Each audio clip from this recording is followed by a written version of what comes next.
السلام علیکم پیارے بچوں، آج ہم سیکھیں گے فعل ماضی۔ جس فعل میں گزرا ہوا سما نہ پایا جائے وہ فعل ماضی کہلاتا ہے، یعنی کہ گزرا ہوا وقت۔ لکھا، پڑھا، گیا، یہ تمام مثالیں فعل ماضی کی ہیں۔ اب ہم جملوں میں سے فعل ماضی کو تلاش کرتے ہیں تاکہ آپ اسے اور اچھے طریقے سے سمجھ سکیں۔ جملوں میں سے فعل ماضی کی نشاندہی۔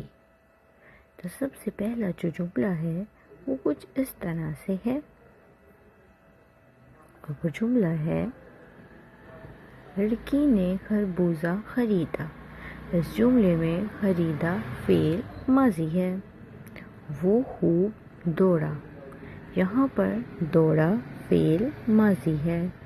مور جنگل میں ناچا، ناچا فعل ماضی ہے۔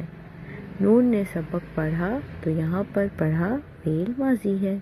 چڑیا چہہ رہی تھی، یہاں پر رہی تھی فعل ماضی ہے۔ اب ہے فعل حال۔ جس فعل میں موجودہ زمانہ نہ پایا جائے وہ فعل حال کہلاتا ہے، یعنی کہ وہ وقت جو آپ کا چل رہا ہے وہ فعل حال ہے۔ جیسے ہنستا ہے، گاتا ہے، لکھتا ہے، کھاتا ہے وغیرہ، یہ سب فعل حال کی مثالیں ہیں۔ اب ہم جملوں میں سے فعل حال کو تلاش کریں گے۔ مایا اسکول جاتی ہے، جاتی ہے فعل حال ہے۔ لوگ نعرے لگا رہے ہیں، لگا رہے ہیں فعل حال ہے۔